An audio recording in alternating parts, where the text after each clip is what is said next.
ಚಿತ್ರದುರ್ಗದ ರೇಣುಕಾಸ್ವಾಮಿ ಕೊಲೆ ಕೇಸ್ನಲ್ಲಿ ಜೈಲು ಪಾಲಾಗಿರುವ ದರ್ಶನ್ ಅವರಿಗೆ ಶಾಕ್ ಮೇಲೆ ಶಾಕ್ ಎದುರಾಗ್ತಾ ಇದೆ. ಯಾಕಂದ್ರೆ ಅತ್ಯಾಪ್ತ ಪ್ರದೋಷ ಸಲ್ಲಿಸಿರುವಂತ ಮಾಫಿ ಸಾಕ್ಷಿ ಅರ್ಜಿ ದರ್ಶನ್ಗೆ ಬಹಳ ಸಂಕಷ್ಟವನ್ನ ತಂದಿಡಬಹುದು. ಮತ್ತೆ ಕೊಲೆ ಆರೋಪಿ ದರ್ಶನ್ ಅವರ ವಾದ ಆಲಿಸಬೇಕು ಅನ್ನುವಂತ ಮನವಿ ಇತ್ತಲ್ಲ, ಅರ್ಜಿಯನ್ನ ಅಥವಾ ಮನವಿಯನ್ನ ಕೋರ್ಟ್ ತಿರಸ್ಕರಿಸಿದೆ.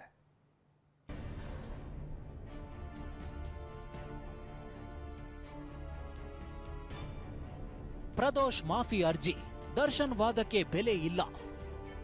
ಕೊಲೆ ಆರೋಪಿ ದರ್ಶನ್ ಆಕ್ಷೇಪಣೆ ತಿರಸ್ಕರಿಸಿದ ಕೋರ್ಟ್. ಮಾಫಿ ಸಾಕ್ಷಿ, ರೇಣುಕಾಸ್ವಾಮಿ ಕೊಲೆ ಕೇಸ್ನಲ್ಲಿ ಏನೇನಾಯಿತು ಅಂತ ಸತ್ಯ ಹೇಳ್ತೇನೆಂದು ಪ್ರದೋಷ್ ಸಲ್ಲಿಸಿರೋ ಮಾಫಿ ಸಾಕ್ಷಿ ಅರ್ಜಿ ದರ್ಶನ್ಗೆ ಕಂಟಕ ತಂದಿಟ್ಟಿದೆ.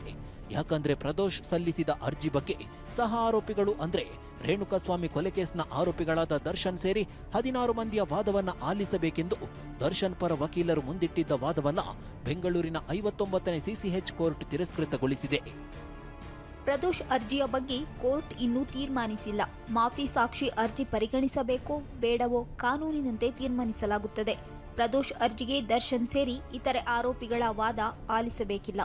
ಹೀಗೆ ಅಭಿಪ್ರಾಯ ವ್ಯಕ್ತಪಡಿಸಿರುವ 59ನೇ ಸೆಷನ್ಸ್ ನ್ಯಾಯಾಲಯದ ಜಡ್ಜ್ ದರ್ಶನ್ ಸೇರಿ ಸಹ ಆರೋಪಿಗಳ ವಕೀಲರ ಮನವಿ ತಿರಸ್ಕೃತಗೊಳಿಸಿದ್ದಾರೆ.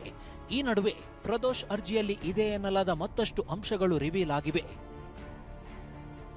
ನಾನು ಪವಿತ್ರ ಗೌಡನ್ನ ಕಾರಿಗೆ ಬಿಟ್ಟು ಮರಳಿದಾಗ ರೇಣುಕಾಸ್ವಾಮಿ ಬಟ್ಟೆ ಬಿಚ್ಚಿ ಅರಬೆತ್ತಲೆ ಮಾಡಲಾಗಿತ್ತು. ನಾಗರಾಜ್ ನೈಲಾನ್ ಹಗ್ಗದಿಂದ, ನಂದೀಶ್ ಮತ್ತು ಪವನ್ ದೊಣ್ಣೆಯಿಂದ ಜಜ್ಜುತ್ತಿದ್ದರು. ದರ್ಶನ್ ರೇಣುಕಾಸ್ವಾಮಿಯ ಮೊಬೈಲ್ ನನಗೆ ಕೊಟ್ಟು ಇನ್ನೆಷ್ಟು ಹುಡುಗಿಯರಿಗೆ ಮೆಸೇಜ್ ಮಾಡಿದ್ದಾನೆ ನೋಡು ಎಂದರು. ಅದರಲ್ಲಿ ಹಲವು ಮಹಿಳೆಯರಿಗೆ ಅಶ್ಲೀಲ ಸಂದೇಶ ಕಳುಹಿಸಿದ್ದು ಕಂಡುಬಂದಿತು. ರೇಣುಕಾಸ್ವಾಮಿ ಮೆಸೇಜನ್ನು ಕೇಳಿ ರೊಚ್ಚಿಗೆದ್ದ ದರ್ಶನ್ ಮತ್ತೆ ನೈಲಾನ್ ಹಗ್ಗದಿಂದ ರೇಣುಕಾಸ್ವಾಮಿಗೆ ಮನಸೋ ಇಚ್ಚಿ ಹೊಡೆದಿದ್ರು.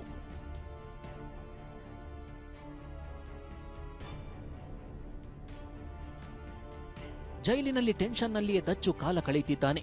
ನಿನ್ನೆ ರಾತ್ರಿ ತಡವಾಗಿ ನಿದ್ರೆಗೆ ಜಾರಿದ್ದ ಆರೋಪಿ ದರ್ಶನ್ ಮುಂಜಾನೆ ಬೇಗ ಎದ್ದು ಕೆಲ ಹೊತ್ತು ವಾಕಿಂಗ್ ಮಾಡಿದ್ದ. ಸಂಕಷ್ಟ ಪರಿಹಾರಕ್ಕೆ ಜೈಲಿನಲ್ಲಿಯೇ ದೇವರಿಗೆ ಮೊರೆ ಹೋಗಿದ್ದು ಫೋಟೋಗೆ ನಮಸ್ಕರಿಸಿದ್ದಾನೆ. ಸಹಬಂಧಿಗಳ ಜೊತೆಯೂ ಮಾತನಾಡದೆ ಏಕಾಂಗಿಯಾಗಿದ್ದಾನೆ. ಆನೇಕಲ್ನಿಂದ ರಾಮು ಜೊತೆ ರಮೇಶ್, TV9 ಬೆಂಗಳೂರು.